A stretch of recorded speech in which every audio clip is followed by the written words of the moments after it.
दोस्तों आज हम बात करने वाले हैं बहुत इंपॉर्टेंट टॉपिक के बारे में, time management for Delhi University, BHU, CU, CT and JNU या फिर अदर जितने भी सेंट्रल यूनिवर्सिटीज़ के एंट्रेंस एग्जाम्स होते हैं उन सभी के लिए।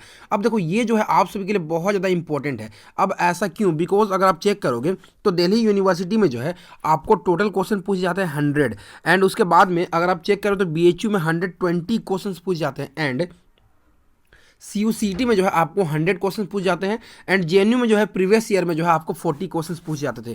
तो यहाँ पे इंपॉर्टेंट क्या है? इंपॉर्टेंट ये है कि ये सभी इंट्रेंसेस के लिए जो है आपको इतने नंबर ऑफ क्वेश्चंस पूछ जाते हैं एंड आपको एग्जामिनेशंस में जो है 2 आवर का जो है आपको सिर्फ टाइम मिलता है। तो आप जो है किस तरीके से मेंटेन करोगे? हम अगर जेएनयू को एक्सेप्ट कर दे तो यहाँ पे CUCT DU BHU के लिए जो है आपको सिर्फ और सिर्फ जो है 2 आवर के टाइम मिलते हैं। तो आप 2 आवर में जो है 100 क्वेश्चन, 120 क्वेश्चन यानी 120 क्वेश्चन जो है किस तरीके से आप सारे क्वेश्चंस को अटेम्प्ट करोगे या फिर किस तरीके से आप उसे कवर कर पाओगे 2 आवर्स के अंदर में। क्योंकि बहुत सारे स्टूडेंट्स का कभी कभार क्या होता है ना कि 2 घंटे बीत जाते हैं लेकिन बहुत सारे स्टूडेंट जो है 120 क्वेश्चन कंप्लीट देख भी नहीं पाते हैं एंड कंप्लीट ना देख पाने के कारण जो है बहुत सारे क्वेश्चन वो छोड़ के चले जाते हैं बिकॉज वो पहले के क्वेश्चन पे जो है ज़्यादा बिजी रह जाते हैं। तो देखो यहाँ पे आप कैसा टाइम मैनेजमेंट करोगे एंड ये अभी जो टाइम चल रहा है ये बहुत इंपॉर्टेंट एंड बहुत सही टाइम है आप सभी को ये चीज़ जानने का।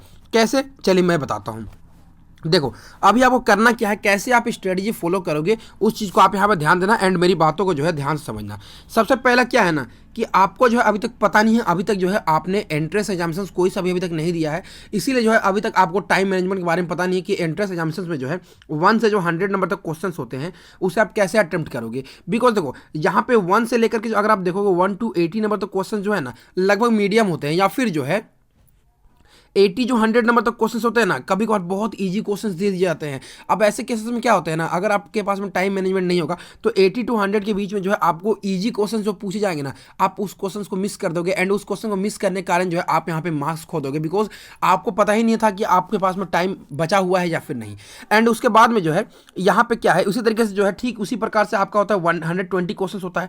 तो 120 क्वेश्चन में आपको पर क्वेश्चन जो है 1 मिनट मिलता है, सिर्फ 1 मिनट मिलता है 2 आवर के एग्जाम्स में। तो कैसे मेंटेन करोगे चलिए मैं बताता हूं आपको। देखो अभी आपको करना क्या है ना, अभी आपके पास में जो है दिल्ली यूनिवर्सिटी एंड बीएचयू के लिए या फिर CUCT के लिए जो है या फिर जेएनयू के लिए जो अभी कुछ दिन का टाइम बचा हुआ है। सबसे ज़्यादा बचा हुआ है आपको बीएचयू के लिए एंड उसके बाद में दिल्ली यूनिवर्सिटी का बचा हुआ है एंड CUCT के लिए जो है बहुत कम टाइम बचा हुआ है। जो भी एंट्रेंस एग्जाम से दे रहे हैं उनका चल भी रहा है। तो देखो अभी आपको करना क्या है, अभी देखो आप जिस भी एंट्रेंस के लिए प्रिपरेशन कर रहे हो ना तो आपको क्या करना है, जिस भी एंट्रेंस के लिए प्रिपरेशन करो उसके प्रीवियस ईयर पेपर को जो है उठा लेना आपको। ओके, प्रीवियस ईयर यानी PYQ को जो है एक पेपर कंप्लीट उठाना है, एक पेपर जो है आपको कंप्लीट उठाना है।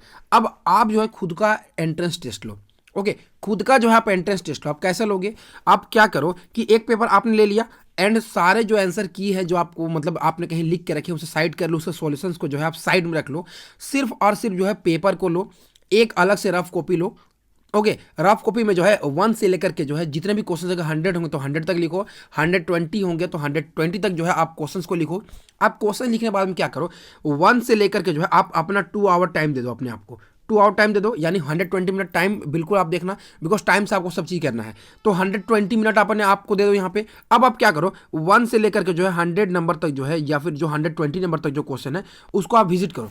ओके, आप विजिट करो, आप एग्जाम्स के टाइप पे दे रहे हो, मतलब यहाँ पे क्या करो 1 से लेकर के जो है जो क्वेश्चन आपके बने, जो मैंने आपको लास्ट के वीडियोस में स्ट्रेटजी बताई है कि जैसे आप पेपर अटेम्प्ट करोगे एग्जाम्स में वैसे आप यहाँ पे अटेम्प्ट करो। मतलब जो क्वेश्चन आपसे बन रहे हैं फर्स्ट अटेम्प्ट में उसे आप बनाते जाओ बनाते जाओ बनाते जाओ बनाते जाओ 100 नंबर तक में जितने क्वेश्चन आपके बने। आप देखो कितने क्वेश्चन बने, अब देखो आपके पास टाइम कितना बचा हुआ है। ओके, टाइम जितना बचा हुआ है उसके बाद में आप सेकेंड राउंड में क्या करो ना, सेकेंड राउंड में फिर से आप क्वेश्चन को विजिट करो। ओके, एंड इस तरीके से जो है आप जो भी 3-4 राउंड जितने भी होंगे बिकॉज आपके पास 2 आवर कंप्लीटली होंगे एंड 2 आवर के अंदर में जो है आप देखो आपने जो कितने क्वेश्चन अटेम्प्ट किए एंड ये भी चीज़ देखो कि आपने जो 100 क्वेश्चन विजिट कर पाए या नहीं कर पाए। तो ऐसे अगर आप प्रोसेस करोगे तो आप 100 क्वेश्चन भी विजिट कर पाओगे एंड जो क्वेश्चंस आपसे बनने हैं वो क्वेश्चंस भी जो है आप बहुत इजीली तरीके से बना पाओगे।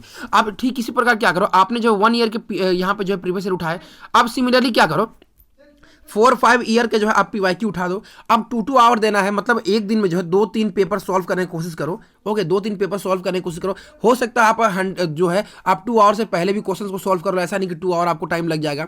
एंड उसी प्रकार जो है 2-3 ईयर्स के सॉल्व करो, फिर नेक्स्ट डे जो है 2-3 ईयर के पेपर सॉल्व करो। ऐसे करके जो है 2-3 बार आप प्रैक्टिस कर लो। ऐसे केसेस में क्या होगा कि आप जो है खुद का एंट्रेंस टेस्ट लगोगे घर बैठे, एंड खुद को जो आप एक एक्सपीरियंस दे दोगे कि किस तरीके से जो आप एंट्रेंस एग्जामिनेशन जो है अटेम्प्ट कर सकते हो। अब दूसरा कैसे करोगे, दूसरा स्ट्रेटजी में बताता हूं।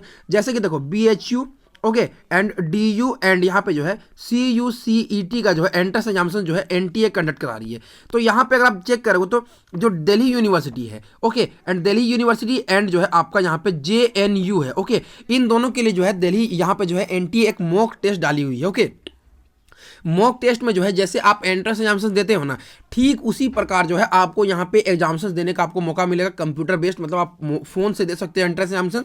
आप फोन से जाओ एंड वहाँ पे जैसे एग्जामिनेशन देना है ना आप वैसे एग्जामिनेशन दो, बिकॉज यहाँ पे BHU और CUCET का पहले NTA नहीं लेती थी, तो BHU एंड NTA का जो है अवेलेबल नहीं होगा आई थिंक, लेकिन आपके पास दिल्ली यूनिवर्सिटी एंड JNU का जो है अवेलेबल होगा। तो उसका लिंक मैं आपको डिस्क्रिप्शन दे दूंगा, आप जाओ वहाँ पे एंड आप टाइम के अकॉर्डिंग जो है मैनेज करो कितने क्वेश्चन आपने अटेम्प्ट किए एंड कितने क्वेश्चन जो आप कर पाए। तो इस तरीके से जो आप टाइम मैनेजमेंट बहुत अच्छी तरीके से कर पाओगे। यहाँ मेरा यकीन मानिए आप टाइम मैनेजमेंट कर पाओगे, एंड ये मैं अपने एक्सपीरियंस से बता रहा हूँ, बिकॉज मैं अपने एक्सपीरियंस से जो है अपने टाइम पे जो है ये चीज़ों को जो है फॉलो करता था, एंड उसके बाद में जो है मैं टाइम मैनेजमेंट सीख पाया था इस जगह पे। इसलिए आपको मैं ये चीज़ सिखाना चाह रहा हूँ, बिकॉज अगर मुझे इस चीज़ का एक्सपीरियंस है तो मैं आपको चाहता हूँ कि आपको जो है इस चीज़ का जो है आपको फायदा मिले ओके। तो ये चीज़ों का जो है आप ध्यान देना किस तरीके से टाइम मैनेजमेंट करते हैं, बिकॉज ऐसा ना हो कि जो स्टूडेंट मेरे साथ जुड़े हुए हैं वो एग्जाम्स में जो है कंप्लीट 100 क्वेश्चन भी ना देख पाए एंड उसके बाद में जो है अपने आप को डिमोटिवेट फील करें। तो बिकॉज सारे क्वेश्चन बहुत इजी होता है, आप अच्छी तरीके से जो है 60-70% क्वेश्चन इजीली करके आओगे, 30% क्वेश्चन जो है ऊट पटांग होता है जिसे आंसर आप जान ही नहीं पाओगे। तो ऐसा टाइम मैनेजमेंट करोगे तो आप बहुत अच्छी तरह से कर पाओगे। तो ये स्ट्रेटजी फॉलो करना बहुत अच्छी स्ट्रेटजी है, एंड टेस्ट जरूर देना है एक बार मॉक टेस्ट। तो मिलते हैं इस तरह के वीडियोज़ के साथ में नेक्स्ट के वीडियोज़ में, तब तक के लिए धन्यवाद।